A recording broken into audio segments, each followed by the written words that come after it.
Imagine discovering that the man you married, your dream millionaire husband, only chose you because of a cruel bet. That's the devastating truth Emily Thompson stumbled into. But before we get to the heartbreak, let's start at the beginning, where hope and love painted her world in dazzling colors.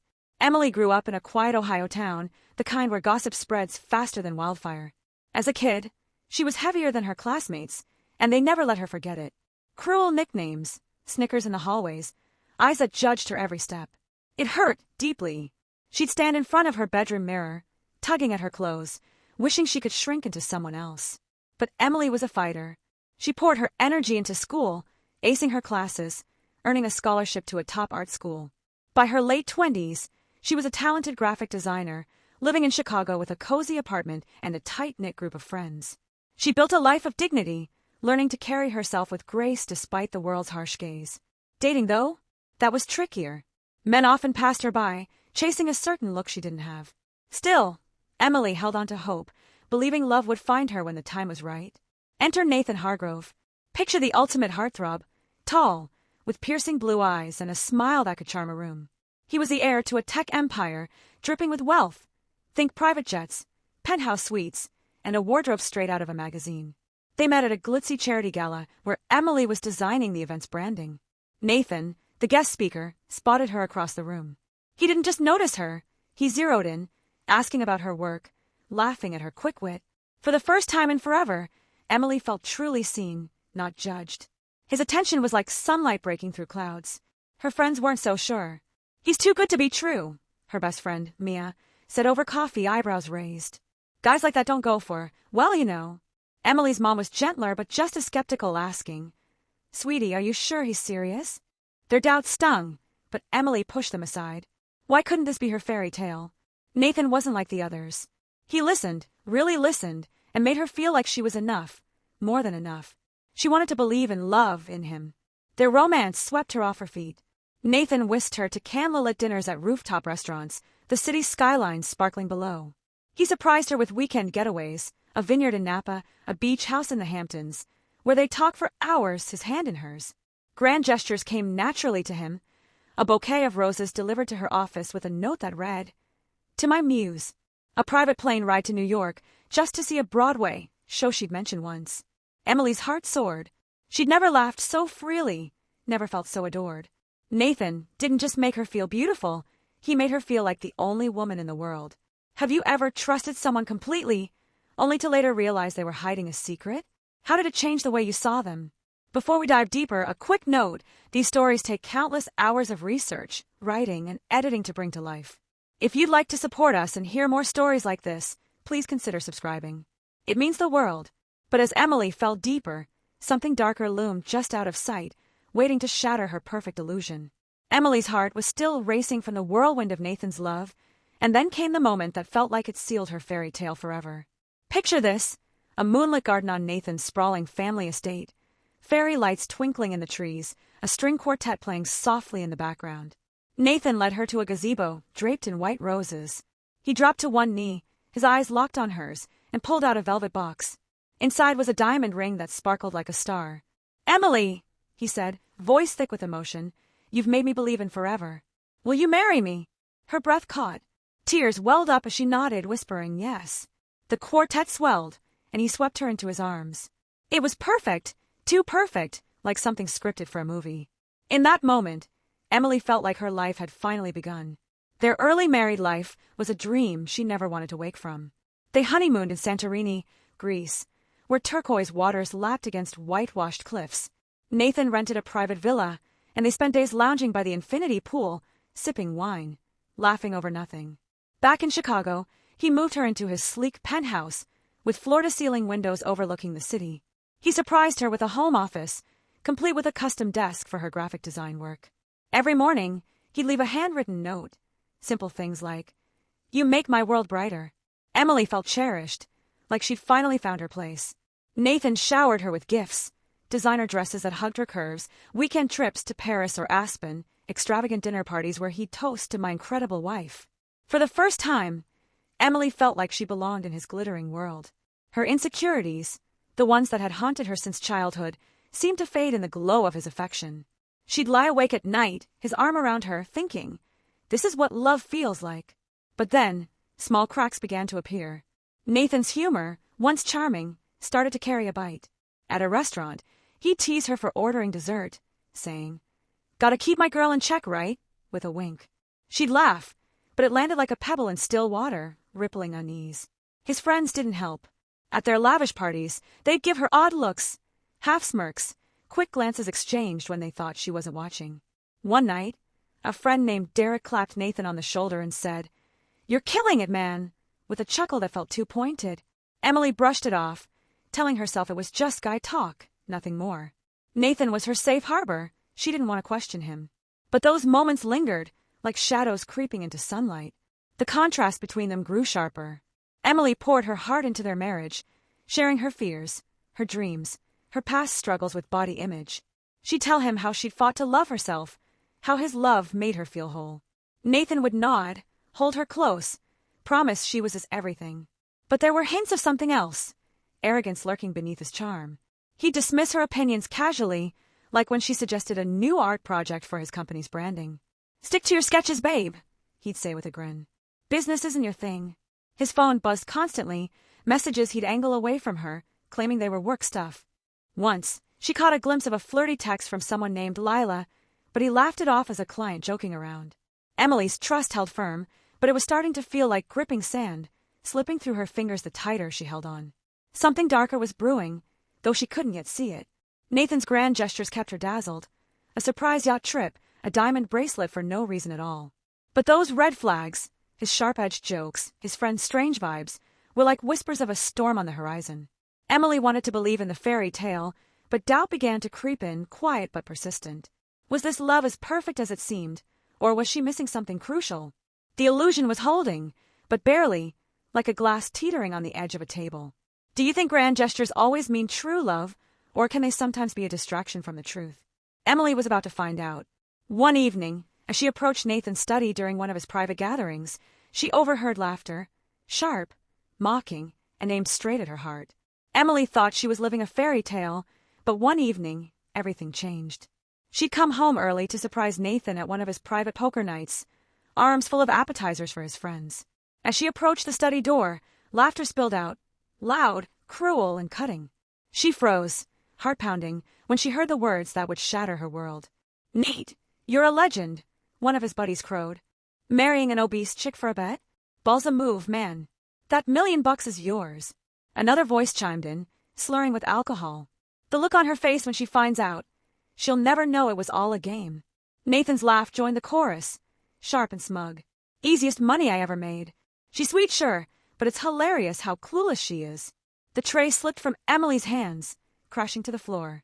Her knees buckled. Shock hit first, a cold wave that stole her breath. Then betrayal, like a knife twisting in her chest. Every moment with Nathan, every kiss, every whispered, "I love you," every grand gesture, flashed before her eyes, now poisoned. Humiliation burned her cheeks, as if the whole world was laughing with them. She wasn't his wife, his love. She was a punchline, a cruel joke. Rage surged next, hot and fierce, urging her to storm and scream, tear it all down. But she didn't. She stumbled back, silent tears streaming, and hid in the guest room, where the weight of it all crushed her. Alone in the dark, Emily's mind spiraled. She saw herself as a teenager, staring in the mirror, hating her body while classmates sneered. She fought so hard to rise above that, to build a life of pride and purpose. And now, Nathan had dragged her back to that place of shame. Every memory of their romance turned sour. The Paris trip, was it just a prop for his game? The proposal under the stars, a scripted act? She questioned every glance, every touch. Had he ever loved her, even for a moment? Or was she just a pawn in his twisted ego trip? The pain was unbearable, a raw, aching wound. She felt worthless, small, like the girl who'd once wished to disappear. Her reflection in the guest room mirror mocked her, whispering, "You were never enough." Morning came, and Emily steeled herself. She found Nathan in the kitchen, sipping coffee like nothing had happened. Her voice trembled but held firm. "I heard you last night. Your friends, the bet, everything." Nathan's face drained of color.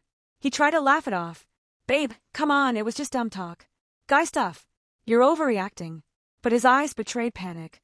She pressed harder, voice rising. "A bet, Nathan. You married me for $1,000,000. You laughed about it. His charm crumbled. He snapped, defensive. Okay, fine.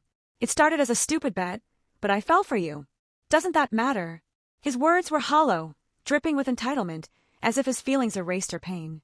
Emily stared, seeing him clearly for the first time. Not a prince, but a man who'd gambled with her heart.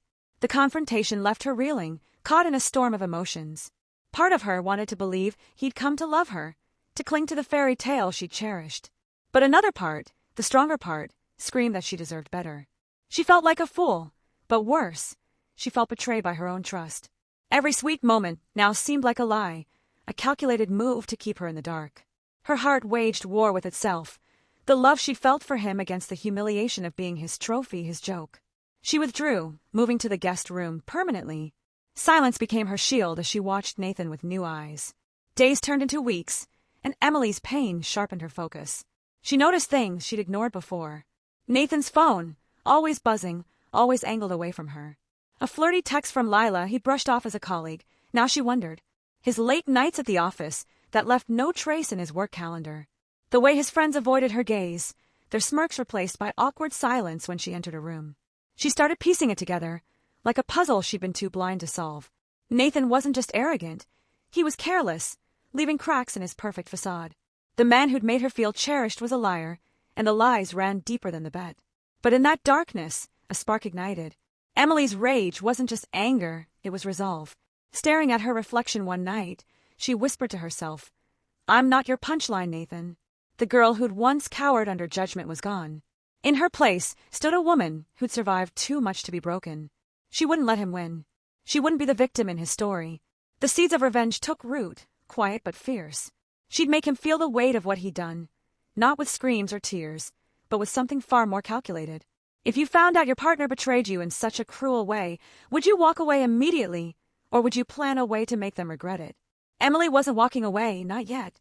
In the stillness of her resolve, she began formulating a plan Nathan would never see coming.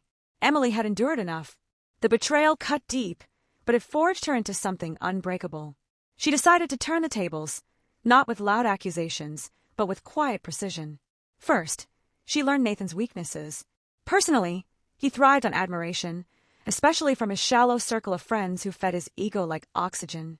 Professionally, his tech empire depended on his spotless reputation, investors' prized stability, and any whiff of scandal could unravel deals worth millions. Emily observed, noted, and planned. She accessed his emails discreetly, nothing invasive, just piecing together patterns from shared devices. She discovered his vanity projects, his secret insecurities about his family's legacy, and the fragile alliances holding his business together. Armed with this, she began her subtle reckoning.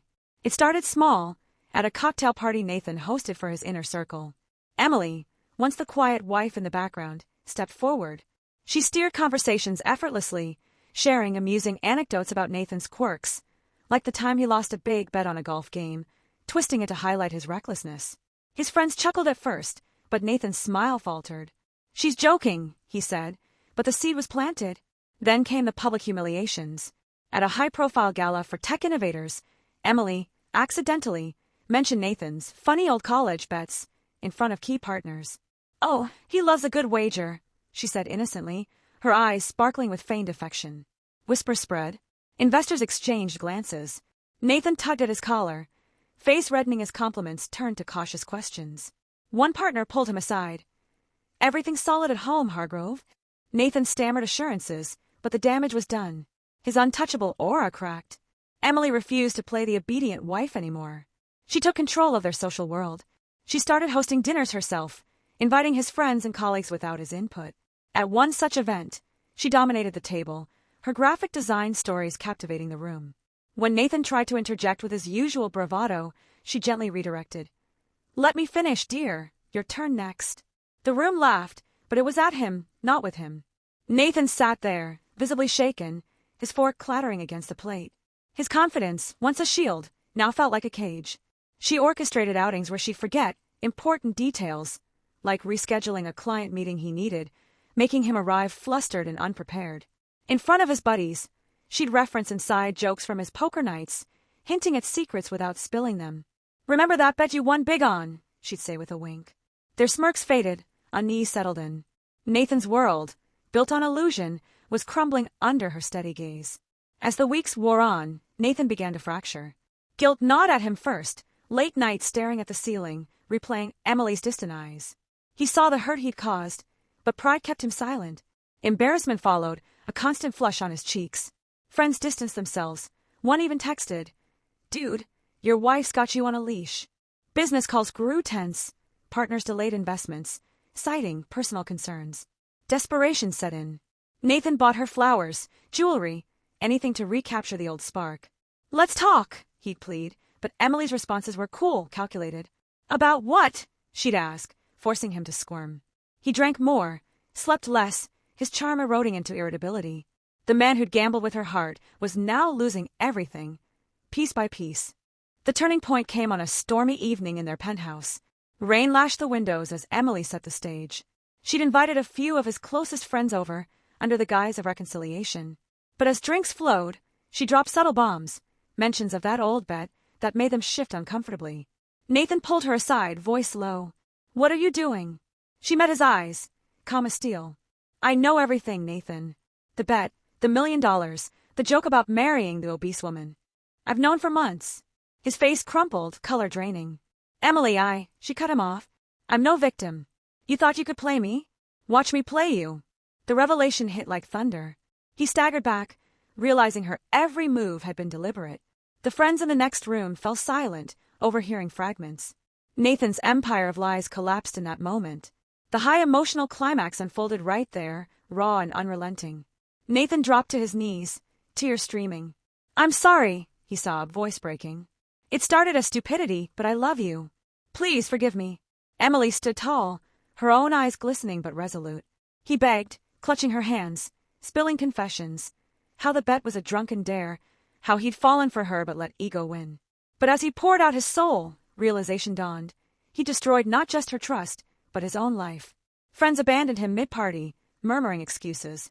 Calls from partners flooded his phone, deals unraveling. His reputation, once golden, lay in ruins. Emily watched him break, a mix of pity and power surging through her. The man who'd humiliated her was now humbled, begging for a second chance he might not deserve. Do you believe people like Nathan deserve forgiveness if they truly change, or should betrayal always end with consequences? But as Nathan wept, Emily pondered her next move. Would she offer mercy, or let the ashes of their marriage birth something new? Nathan's world had crumbled, and for the first time, he saw the wreckage through Emily's eyes. In the weeks after her confrontation, he tried to claw his way back. He started small, showing a humility she'd never seen. No more lavish gifts or grand gestures, just quiet actions. He wrote her a letter, not expecting her to read it, apologizing with raw honesty for the bet, for his arrogance, for the pain. He cut ties with his toxic friends, blocking their numbers, even publicly distancing himself at a tech conference where he admitted, "I've made mistakes I can't undo." He started therapy, diving into why he let ego drive him to such cruelty. Nathan wasn't just chasing forgiveness. He was trying to rebuild himself, to earn Emily's respect, even if love was gone. He'd look at her across the breakfast table, eyes heavy with regret, and say, "I'll keep trying, Emily, as long as it takes." But her gaze was guarded, a wall he'd built himself. Emily, though scarred, found a fire within. The betrayal had ripped open old wounds, years of body shaming, of feeling less than. But it also shattered the illusions she'd clung to. She wasn't defined by Nathan's lies, or society's judgment, or even her own doubts. She dove into her art with fierce passion, creating bold designs that caught the eye of local galleries. Her work started gaining traction online, her name whispered in creative circles. Friends noticed the change. She stood taller, laughed louder, her confidence no longer tethered to anyone's approval. Late at night, she'd journal, pouring out the pain but also the power she'd reclaimed. "I'm not his joke," she wrote. "I'm my own story." The ordeal had forged her into someone stronger, someone who knew her worth wasn't up for debate. She didn't need Nathan's love to shine. She was enough. Their relationship hung in a delicate balance, its future unclear. Some days, Emily softened, seeing Nathan's efforts, the way he listened now, the way he owned his flaws. They'd talk over coffee, tentative but honest, unraveling years of lies. Other days, she'd pack a bag, spend nights at her friend Mia's, wondering if freedom meant walking away.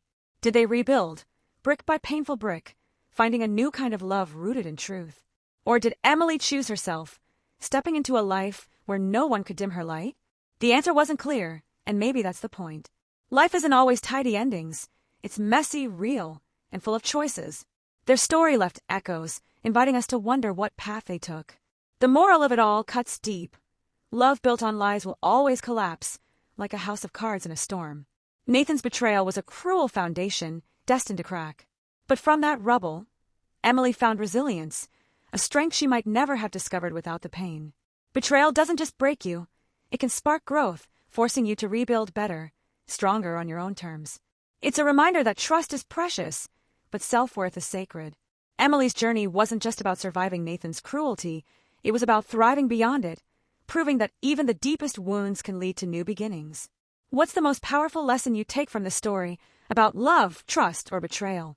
Share your thoughts in the comments. We'd love to hear them. Thank you for watching. If you enjoyed this story and want to support more, please like, comment, and subscribe. It helps us keep sharing stories that matter.